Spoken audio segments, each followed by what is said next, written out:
નમસ્કાર વિદ્યાર્થી મિત્રો, Oxford school of science Amreli વતી હું આપ સર્વ વિદ્યાર્થી મિત્રોનું હાર્દિક સ્વાગત કરું છું. ગત બે વિડીયો લેક્ચરની અંદર આપણે સિમ્પલ પ્રેઝન્ટ ટેન્સ અને સિમ્પલ પાસ્ટ ટેન્સ અને સિમ્પલ ફ્યુચર ટેન્સ વિશેની માહિતી મેળવી લીધી છે. તો એના ઉપરથી આપ વિદ્યાર્થી મિત્રોને એટલો ચોક્કસ પ્રકારે ખ્યાલ આવી ગયેલો હશે કે આપ ટેન્સની અંદર આપ સર્વ વિદ્યાર્થી મિત્રોને કેવી રીતે કામ કરવું. તો ત્રણેય પ્રકારની જે સિમ્પલ ટેન્સની ક્રિયાઓ કે જે ખરેખર સૌથી અગત્યની કહી શકાય, તો હવે એ જ રીતે સિમ્પલ પ્રેઝન્ટ ટેન્સ જોયો, એ જ રીતે કન્ટિન્યુઅસ પ્રેઝન્ટ ટેન્સની આજે આપણે વાત કરવાની છે.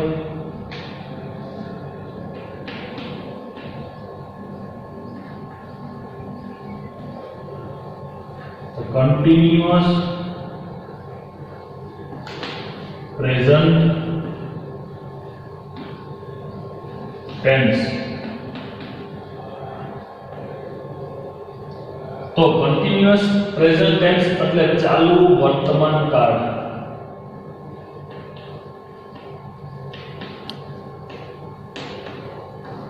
તો મિત્રો, સિમ્પલ પ્રેઝન્ટ ટેન્સની ક્રિયાઓની અંદર આપણે એવું શીખી ગયા કે હર હંમેશને માટે થતી ક્રિયાઓ, રોજિંદી ક્રિયાઓ, ટેવવશ થતી ક્રિયાઓ હોય, આવી ક્રિયાઓ દર્શાવવા માટે, મીન્સ કે ડેઇલી લાઈફની જે ક્રિયાઓ દર્શાવવા માટે સિમ્પલ પ્રેઝન્ટ ટેન્સનો આપણે જે ઉપયોગ કરીએ છીએ, એ રીતે ચાલુ વર્તમાન કાળની અંદર કેવી ક્રિયાઓ હોય, આ ક્રિયાઓ દર્શાવવા માટે અમુક સમયનું સૂચન કરતા એવા શબ્દો જેમ કે એટ પ્રેઝન્ટ,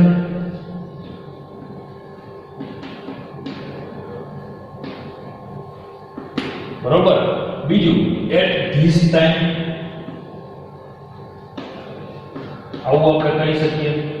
એટ પ્રેઝન્ટ એટલે વર્તમાનમાં એવું થયું, એટ ધીસ ટાઈમ એટલે આ જ સમયે. એવી જ રીતે એવું પણ શબ્દ પ્રયોગ કરી શકાય કે એટ ધીસ મોમેન્ટ.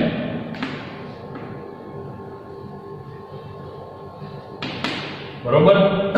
તો હવે વિદ્યાર્થી મિત્રો, આ એક આપણને અત્યારે નજર સમક્ષ થતી રહેલી ક્રિયાઓ જે છે એનું સૂચન આ શબ્દો દ્વારા થયેલું છે. At present, at this time, at this moment. એવી જ રીતે આપણે કહી શકીએ નાવ. આ એક સમયનું સૂચન કરતા શબ્દો થયા. આ શબ્દો ઉપરથી આપણને એટલો એક ખ્યાલ આવે છે કે આપણી નજર સમક્ષ થતી રહેલી ક્રિયાઓ છે. હવે આપણે જો થોડુંક એનું અર્થઘટન કરીએ તો વર્તમાન કાળ એટલે આપણે એવું જોયું કે આપણી રોજબરોજની ક્રિયાઓ દર્શાવવા માટે જે આપણે સિમ્પલ પ્રેઝન્ટ ટેન્સનો ઉપયોગ કરીએ છીએ, એ જ રીતે જો આપણે અહીંયા જોઈએ તો આ વર્તમાનની ચાલુ ક્રિયા છે. તો જો વર્તમાનની ચાલુ ક્રિયા છે તો એનો મિનિંગ એવો થયો કે નજર સમક્ષ થતી ક્રિયાઓ દર્શાવવા માટે ચાલુ વર્તમાન કાળનો ઉપયોગ થાય. તો હવે તમે મિત્રો તમારે મનોમન કલ્પના કરવાની છે. આ એક જ શબ્દ થયો ખરેખર, ચાલુ વર્તમાન કાળ એટલે શું, આપણે એની આ વ્યાખ્યા જોઈ કે ચાલુ વર્તમાન કાળ એટલે નજર સમક્ષ, અત્યારે જ આપણી સમક્ષ જે ક્રિયાઓ શરૂ હોય આવી ક્રિયાઓ દર્શાવવા માટે ચાલુ વર્તમાન કાળનો ઉપયોગ થાય. જેમ કે આપણે એવું કહીએ, અમે અત્યારે ભણી રહ્યા છીએ, બરોબર. તો એનો મિનિંગ એવો થયો કે અત્યારે આપણી સમક્ષ આ ક્રિયા શરૂ છે. તો આવી ક્રિયાઓ જે વર્તમાનની હોય એને ચાલુ વર્તમાન કાળ કહેવાય. તો આપણું વિદ્યાર્થી મિત્રોને એટલો ખ્યાલ આવી ગયો, આ શબ્દને વધુ ને વધુ તમારે ક્લેરિફાઈ કરવાનો છે, એના વિશે વિચારવાનું છે. વ્યાખ્યા માત્ર ચાલુ વર્તમાન કાળની એટલી જ છે કે નજર સમક્ષ થતી ક્રિયાઓ દર્શાવવા માટે ચાલુ વર્તમાન કાળનો ઉપયોગ થાય છે. તો આવી નજર સમક્ષ થતી ક્રિયાઓ તો ઘણી બધી હોય. અમે રમી રહ્યા છીએ, તેઓ દોડી રહ્યા છે, અમે ભણી રહ્યા છીએ, હું વાંચી રહ્યો છું, વરસાદ વરસી રહ્યો છે. તો આવી બધી જ પ્રકારની જે ક્રિયાઓ છે એ વાક્યને તમે સમજો, એના ઉપરથી તમને ખબર પડી જાય કે અત્યારે આપણી નજર સમક્ષ થતી ક્રિયા છે. બરોબર. તો આપણે અહીંયા લખીએ કે ચાલુ વર્તમાન કાળ એટલે શું, તો કે નજર સમક્ષ થતી ક્રિયાઓ દર્શાવવા માટે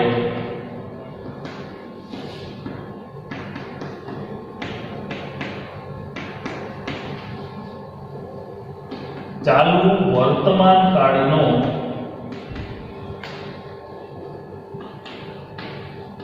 ઉપયોગ થાય છે.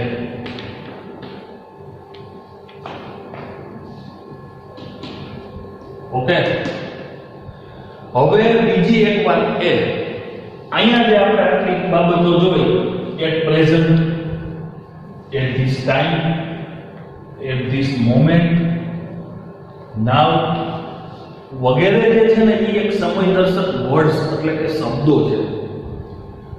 ચાલુ વર્તમાન કાળ વાક્યની અંદર છે એ આપણે આઈડેન્ટિફાઈ કરવાનું છે અથવા તો આવી ચાલુ ક્રિયા આપણે દર્શાવવી છે.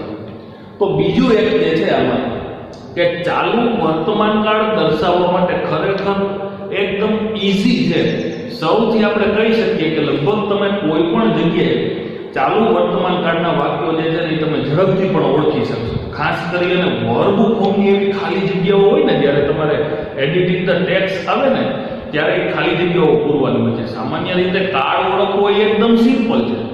તમે દરેકે દરેક ટેન્સની અંદર માત્ર એની તમે વ્યાખ્યાઓ જો યોગ્ય રીતે સમજી અને એની વાક્ય રચનાઓ એટલે કે સેન્ટેન્સ પેટર્ન શું છે એટલું આવડતું હોય એટલે આપણે કોઈ પણ કમ્પ્લીટ લખેલા સેન્ટેન્સની અંદરથી ટેન્સ કયો છે એ ઓળખી શકીએ.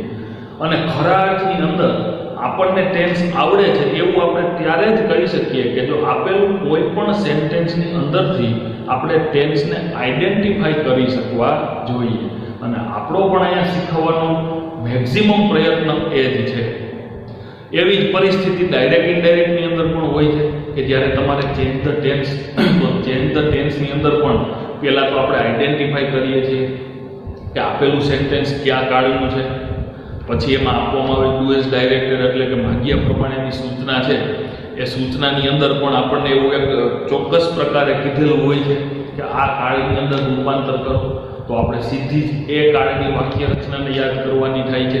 તો મિત્રો, સૌથી પહેલું કામ આપણે એક એક પછી એક એક એટલે કે 1 by 1 ટેન્સની ક્રિયાઓ, કેવી ક્રિયાઓ કયા કાળમાં દર્શાવે એ વ્યાખ્યા દ્વારા શીખી રહ્યા છીએ.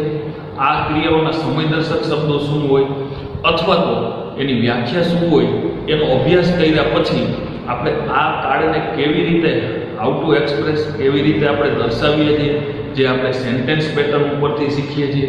તો આવી રીતે આપણને જે જે પ્રકારની સૂચનાઓ આપવામાં આવેલી છે એટલે કે પહેલાં તો સૌથી અગત્યનું ટેન્સ આપણે આઈડેન્ટિફાઈ કરી શકીએ ત્યારે આપણને એવી ચોક્કસ ખબર પડે કે હવે આપણે એવું ત્યારે કહી શકીએ કે મને ટેન્સ આવડે છે. તો સૌથી અગત્યનું કામ. અને બીજું, ટેન્સને આઈડેન્ટિફાઈ કરવા માટે તેની અંદર આપવામાં આવેલ સહાયકારક ક્રિયાપદ અને મુખ્ય ક્રિયા, આ તમે વાક્ય રચના અને ટેન્સ સમજી લીધા પછી ખાસ કરીને એની ઉપર આધારિત તમે ટેન્સને આઈડેન્ટિફાઈ કરી શકો છો. જો ટેન્સને આઈડેન્ટિફાઈ કરવા માટે તમને હેલ્પિંગ વર્બ અને વર્બ આપવામાં આવેલ ન હોય તો પેરેગ્રાફ સ્વરૂપે સેન્ટેન્સ આપેલું હોય છે, બરોબર? એટલે એ એક આખો વર્બ ફોર્મનો ટોપિક કહેવાય. ખરેખર વર્બ ફોર્મની એક બે ખાલી જગ્યાઓ સ્વરૂપે તમને એડિટિંગ ધ ટેક્સ્ટ એટલે કે ખાલી જગ્યાઓ પૂરો, ફિલ ઇન ધ બ્લેન્ક્સ વગેરે જેવા ટોપિકની અંદર વર્બની જગ્યાએ તમને બ્લેન્ક્સ આપેલી હોય તો એ વાક્યને વ્યવસ્થિત આગળના વાક્ય ઉપરથી અથવા તો આખા પેરેગ્રાફને સમજી અને આ કયા કાળની ક્રિયા છે એ પ્રમાણે તમારે વર્બ મૂકવું પડે. એટલે સૌથી પહેલું સ્ટેપ એના માટે એ આવે કે કમ્પ્લીટ લખેલું સેન્ટેન્સમાંથી આપણે આ કયો કાળ જે છે ને એ આઈડેન્ટિફાઈ કરી શકવા જોઈએ. એટલે ખ્યાલ આવ્યો તમને હું શું કહેવા માંગુ છું વિદ્યાર્થી મિત્રો? કોઈ પણ કમ્પ્લીટ અહીંયા સેન્ટેન્સ લખ્યું અને પછી તમે એમાંથી કાળ ઓળખી બતાવો. અત્યારે તો મિત્રો આપણે ચાલુ વર્તમાન કાળની વાત કરીએ છીએ એટલે હમણાં જે આગળ એના એક્ઝામ્પલ્સ લખવાના થાય એ પણ ઓલરેડી કન્ટિન્યુઅસ પ્રેઝન્ટ ટેન્સના જ હશે. પણ જ્યારે તમામ ટેન્સ પૂરા થાય ત્યારે અમુક મિક્સ્ડ એક્સરસાઇઝ આપવામાં આવે અને મિક્સ્ડ એક્સરસાઇઝમાંથી જોતાની સાથે તમે વાક્યને આઈડેન્ટિફાઈ કરી શકો કે આ ચાલુ વર્તમાન કાળનું વાક્ય છે, આ ચાલુ ભૂતકાળનું વાક્ય છે વગેરે તમે જો યોગ્ય આઈડેન્ટિફાઈ કરી શકો ને ત્યારે તમને ખરા અર્થની અંદર ટેન્સની ક્રિયાઓ આવડી કહેવાય.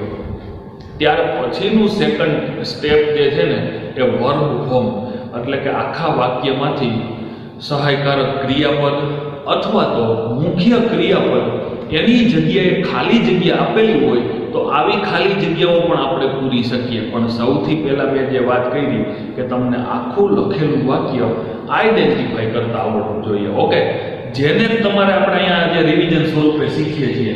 તો હવે આ જે સમયદર્શક શબ્દો હોય તો પણ એ વાક્ય જે છે એ ચાલુ વર્તમાન કાળનું છે. બીજું કે હું અહીંયા જે લખું છું અમુક વર્બ્સ એવા છે એટલે કે ક્રિયાપદો એવા છે કે જો વાક્યની શરૂઆતમાં આવેલા હોય તેના પછી અલ્પવિરામ હોય અને પછી સેન્ટેન્સ આપેલું હોય તો એનો મિનિંગ પણ એવો થયો કે આ ચાલુ વર્તમાન કાળની ક્રિયા છે. તો મિત્રો હું તમને પહેલા એ વસ્તુ અહીંયા લખાવું વર્બ અને એ શું છે એની સમજણ આપું. બરોબર, look, see, listen, look, see, listen, watch, run, here વગેરે ક્રિયાપદો વાક્યની શરૂઆતમાં આવેલા હોય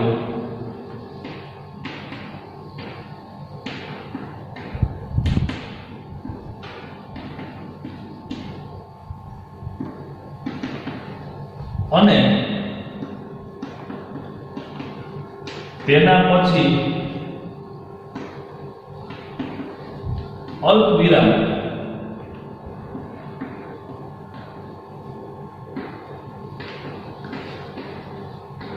આવેલું હોય તો તે વાક્ય ચાલુ વર્તમાન કાળની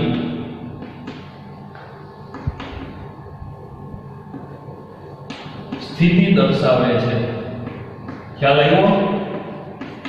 અહીંયા હું એવું કહેવા માંગુ છું કે વાક્યની શરૂઆતમાં look, see, listen, watch, run, here, અહીંયા હિયર છે HEAR હિયર આપેલું છે એટલે સાંભળો કે સાંભળો આવું આપવામાં આવેલું હોય અને એના પછી અલ્પવિરામ આપેલું હોય તો એના પછી જે લખેલું વાક્ય જે છે ને એ ચાલુ વર્તમાન કાળ દર્શાવે છે. શા માટે એને આપણે સમજીએ. એક્ઝામ્પલ દ્વારા પણ આપણે ત્યાર પછી સમજશું. પણ અહીંયા જે આ વાત કરવામાં આવી શું છે, લુક એટલે કે જુઓ, પછી એવી જ રીતે આપેલું છે સી એટલે પણ જોવું, લિસન સાંભળો, વોચ અહીંયા ત્રણે સરખા કે લુક, સી કે લિસન એટલે કે જુઓ, પછી આ લિસન એટલે સાંભળવું, હિયર એટલે પણ સાંભળવું છે. એવી જ રીતે રન એટલે દોડો. તો આપણે જ્યારે એવું બોલીએ કે દોડો, જોવો, પછી જે બોલીએ તો એનો મીનિંગ એવો છે કે આપણી સમક્ષ કંઈ જોવા માટે પરિસ્થિતિ છે એટલે એ અત્યારે એક પ્રેઝન્ટનું સૂચન કરે છે. ફોર એક્ઝામ્પલ આપણે એવું બોલીએ કે જુઓ પક્ષીઓ આકાશમાં ઉડી રહ્યા છે. ખબર પડી હું શું બોલ્યો? આવું ગુજરાતી વાક્ય આપણે ઘણી વખત બોલતા હોય, સાંભળો તેણી ગીત ગાઈ રહી છે. તો એનો મીનિંગ શું થયો કે આવું જ્યારે આપણે બોલીએ અને પછી જે વાક્ય બોલીએ છીએ ને એ અત્યારે આપણી નજર સમક્ષ થતી ક્રિયા હોય. સાંભળો તેણી ગીત ગાઈ રહી હતી તો આપણે એવું બોલવાનો પ્રશ્ન આવતો નથી કે સાંભળો. પણ અત્યારે જો કોઈ ક્રિયા થતી હોય ને ત્યારે પણ ઘણી વખત આપણે આવું દોડો, સાંભળો, જુઓ વગેરે શબ્દ બોલી અને ગુજરાતીમાં જેમ અત્યારે વર્તમાનની ચાલુ ક્રિયાઓ દર્શાવીએ છીએ એ જ રીતે સેમ જ ઇંગ્લિશની અંદર પણ દર્શાવાય છે, જેને look, see, listen, watch, run, here મારફતે આપણે દર્શાવીએ છીએ. ઓકે, તો હવે આપણે આવી ચાલુ વર્તમાન કાળની ક્રિયાઓ દર્શાવવા માટે આ વર્તમાન કાળના સેન્ટેન્સ પેટર્ન જોઈએ જેને હકાર, બકાર અને પ્રશ્નાર્થ દ્વારા સમજીએ. હકાર વાક્ય હોય તો સબ્જેક્ટ એટલે કે કર્તા. હવે મિત્રો આગળના જ વિડિયો લેક્ચરની અંદર આપણે કાળ પ્રમાણેના ટુ બીના રૂપ વિશેની વાત કરી હતી. તો અહીંયા ચાલુ વર્તમાન કાળની અંદર વર્તમાન કાળના ટુ બીના રૂપ એટલે કે એમ, ઇઝ અને આર નો ઉપયોગ થાય અને તેની સાથે ક્રિયાપદનું આઈએનજી વાળું રૂપ મુકાય. જો આવી રીતે અહીંયા આપણને સીધી જ ખબર પડી જાય કે કોઈ પણ જગ્યાએ એમ, ઇઝ કે આર ની સાથે આઈએનજી વાળું ક્રિયાપદ જોવો એટલે એ ચાલુ વર્તમાન કાળ થાય. એટલી આપણને એમનો આ સમજણ ઉપરથી ખબર પડવી જોઈએ. બરોબર? તો અહીંયા આપણે એમ, ઇઝ અથવા તો આર. તો મિત્રો આટલી તો આપણને ખબર જ છે. કર્તા તરીકે આઈ હોય તો એની સાથે એમ મુકાશે. બીજો અન્ય આઈ સિવાયનો એકવચન કરતા હોય તો એની સાથે ઇઝ મુકાય અને બહુવચન કર્તાની સાથે આર મુકાશે.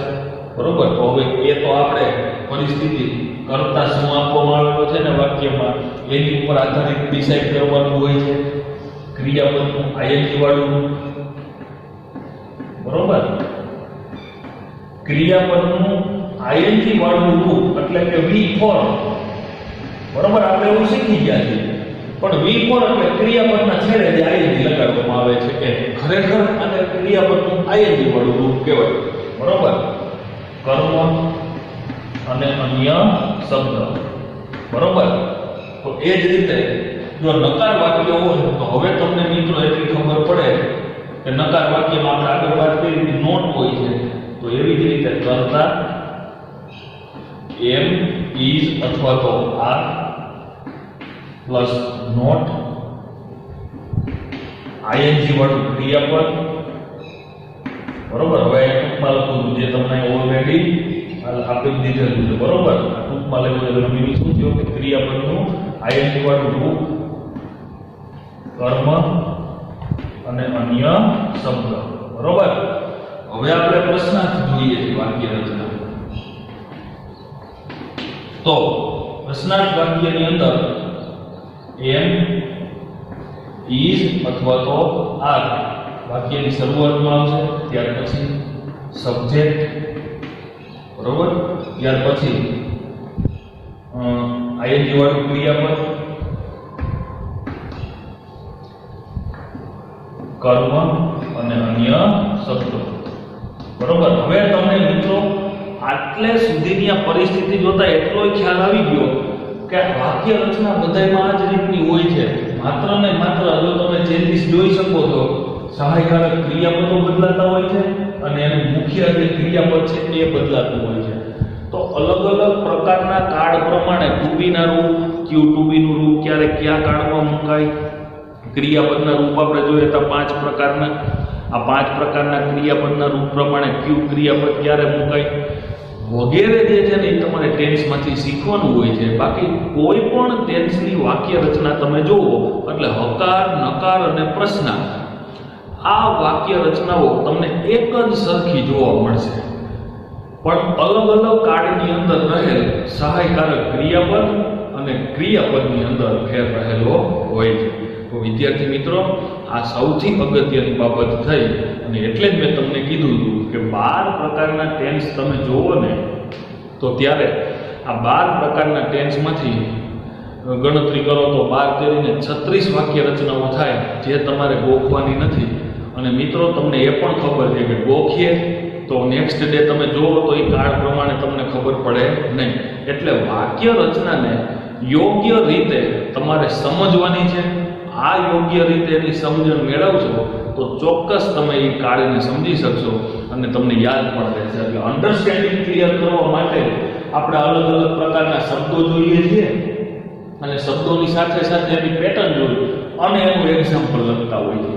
તો આ રીતે ચાલુ વર્તમાન કાળ થયો. 2 પ્રકારના સમયદર્શક શબ્દો હોય અને એ જ રીતે આ જે 6 પ્રકારના આવા ક્રિયાપદ હોય છે કે look, see, listen, watch, run, here વગેરે જેવા ક્રિયાપદો વાક્યની શરૂઆતમાં આવતા હોય, સરખાએ સાંભળજો અને એની સાથે અલ્પવિરામ આવેલું હોય અને પછી જે ક્રિયા બોલવામાં આવે ને એ ચાલુ વર્તમાન કાળનું સૂચન કરે છે. તો વિદ્યાર્થી મિત્રો હું તમને આ પ્રમાણે એક એક્ઝામ્પલ આપું છું.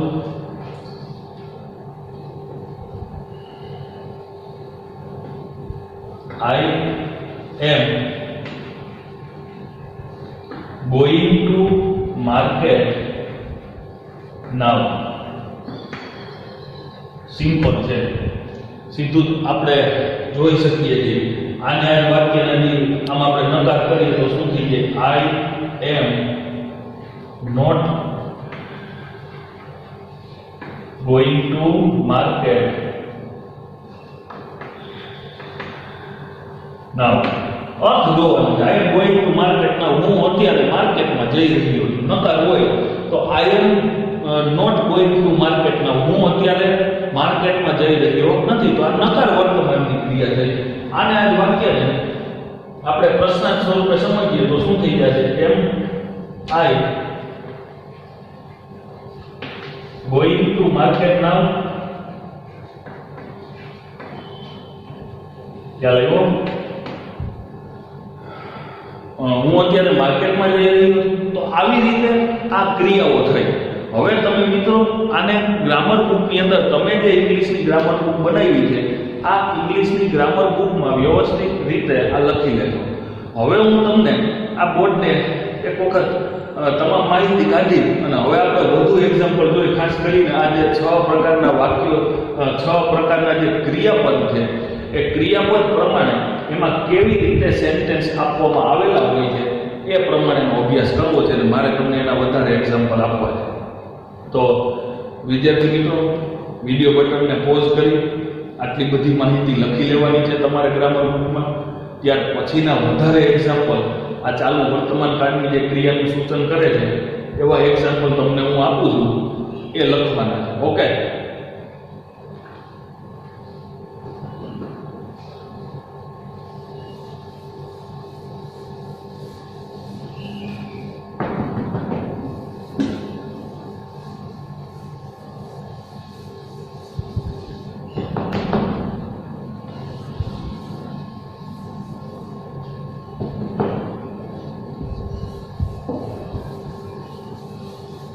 ફરી એક વખત અહીંયા જે આ 6 પ્રકારના આપણે ક્રિયાપદની વાત કરી હતી એને હું એક વખત ફરી અહીંયા લખું છું. આ ક્રિયાપદો look, see, listen, look, see, listen, watch, run અને હિયર. બરોબર? તો આ પ્રમાણેના ક્રિયાપદ પ્રમાણે આપણે અહીંયા થોડીક એની સ્પષ્ટતા મેળવીએ અને એને થોડોક યોગ્ય રીતે સમજવાનો પ્રયત્ન પણ કરીએ. જોઈએ આગળ. ત્યાં આપણે આગળ 3 એક્ઝામ્પલ લખ્યા હતા. અહીંયા હું આગળ 4થું એક્ઝામ્પલ લખું છું.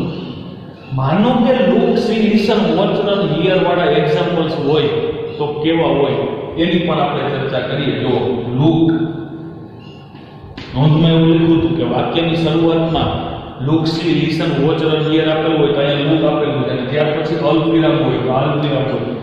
આ look, see, listen, watch, run, here ક્રિયાપદ વાળા ચાલુ વર્તમાન કાળના વાક્ય કેવો હોય ને એના એક્ઝામ્પલ આપું છું. એટલે એની તમારે પેટર્ન જોવાની છે. લુક એટલે કે જુઓ.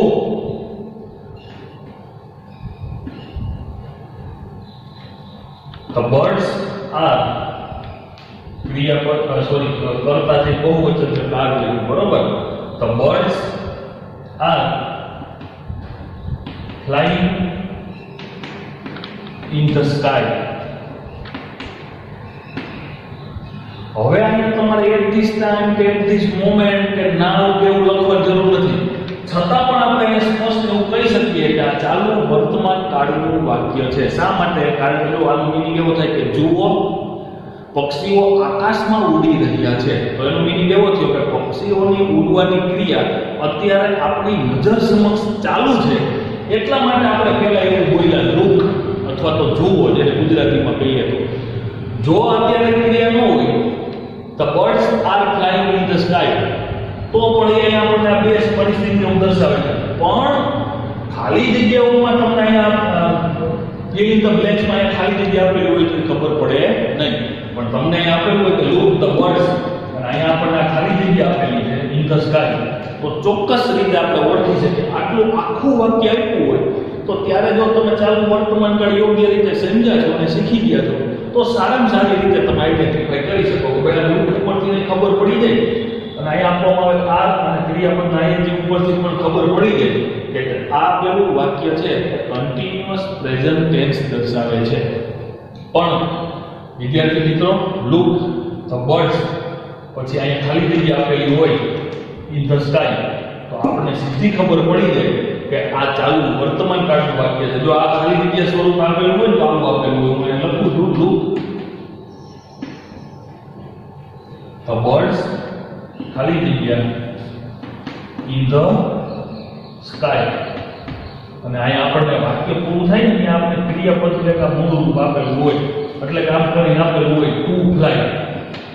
આને કહેવાય વર્બ ફોર્મ.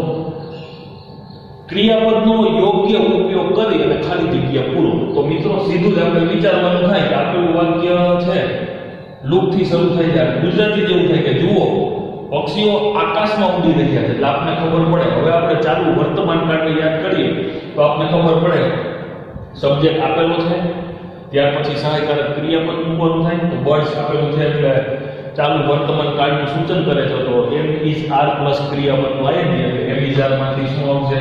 આ વાક્ય રચના આગળ આપણે લખી હતી, અને ફ્લાય આપેલું છે તો એમાં ફ્લાય. આ રીતે ખાલી જગ્યા પૂરવાની હોય છે. અહીંયા તો સીધું સેન્ટેન્સ આપી દીધું છે એટલે તમારે બીજો કોઈ વિચારવાનો પ્રશ્ન નથી. પણ પેપરની અંદર જ્યારે ખાલી જગ્યાઓ સ્વરૂપે પૂછાય ત્યારે આવી રીતની ખાલી જગ્યાઓ પૂછાતી હોય છે. ખબર પડી હવે? તો આ એક જે છે ને લુક, સી કે લિસન, એ તમને યોગ્ય પરિસ્થિતિ આઈડેન્ટિફાઈ કરાવે છે. નેક્સ્ટ સેન્ટેન્સ લખીએ છીએ. લિસન, સાંભળો. She is singing a song. સાંભળો, તેણી ગીત ગાઈ રહી છે. જો ગુજરાતી કરો તો તમને ખબર પડે. સાંભળો, તેની ગીત ગાઈ રહી છે, તો ખબર પડી કે અત્યારે નજર સમક્ષ થતી ક્રિયા છે. તો જો ખાસ ક્રિયાપદ ઉપર ધ્યાન કેન્દ્રિત કરો, આપણને ખબર પડે. બરાબર? રન, ભાગો, દોડો.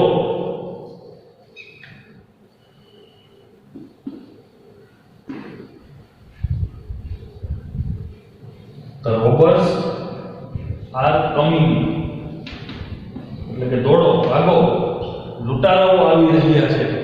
બરોબર? તો આવા પ્રકારના આ જે વાક્યોની અંદર look, see, listen, watch, run, here વગેરે જેવા જે ક્રિયાપદોનું અહીંયા સૂચન થયેલું છે, એ શા માટે? કારણ કે નજર સમક્ષ થતી ક્રિયા હોય ને ત્યારે જ તમે એવું કહી શકો કે સાંભળો. નજર સમક્ષ થતી ક્રિયા હોય તો તમે એવું કહી શકો કે જુઓ. નકર તો આપણે જોવાનું કઈ, સાંભળવાનું કઈ, પણ સામે કઈ ક્રિયા ન થતી હોય તો એવી ક્રિયા ચાલુ વર્તમાન કાળમાં હોતી નથી. એટલા માટે આ જે ક્રિયાપદો છે એ ચોક્કસ પ્રકારે તમને એનો મિનિંગ જ એવો થયો કે આવું તમે જ્યારે બોલો ને કે સાંભળો, દોડો વગેરે ક્રિયાઓ જે છે ને એના પછી બોલાતી ક્રિયા હંમેશા ચાલુ વર્તમાન કાળની હોય છે. બરોબર? તો આવી રીતે આ ચાલુ વર્તમાન કાળ હોય છે. ત્યાર પછી તો આપણે અલગ અલગ પ્રકારના ઘણા બધા આવા ચાલુ વર્તમાન કાળના વાક્યો લખી શકાય. They are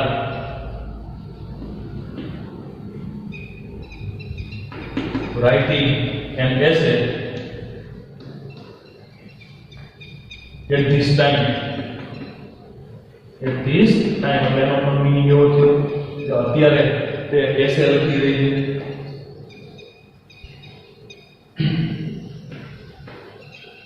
We are watching TV now. અમે અત્યારે ટીવી જોઈ રહ્યા છીએ. વગેરે પ્રકારની ચાલુ વર્તમાન કાળની આવી અલગ અલગ ઘણી બધી ક્રિયાઓ જે છે એ આપણે લખી શકીએ છીએ. He is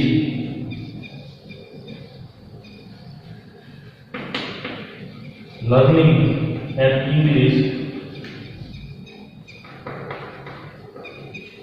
at this moment.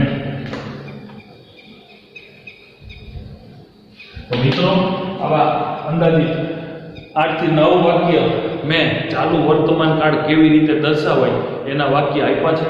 આપ વિદ્યાર્થી મિત્રો હજી પણ તમે જે નીચે એક્ઝામ્પલ માટે આ ટેન્સની તમામ પ્રકારની માહિતી લખ્યા પછી જે પણ કંઈ ટેન્સ ના એક્ઝામ્પલ લખો છો એની નીચે હજી પણ તમારે તમારી જાતે વિચારી અને ચાલુ વર્તમાન કાળના નજર સમક્ષ થતી ક્રિયાઓ કેવી હોય તેના વિશે એક્ઝામ્પલ જે વધારે તમારી જાતે લખવાના છે. બરોબર, તો આજનો જે આ વિડીયો છે એ આપણે ટાઈમ ટેબલથી એક્સ્ટ્રા આ વિડીયો મોકલીએ છીએ. આટલે સુધી રાખીએ છીએ આજે. આભાર.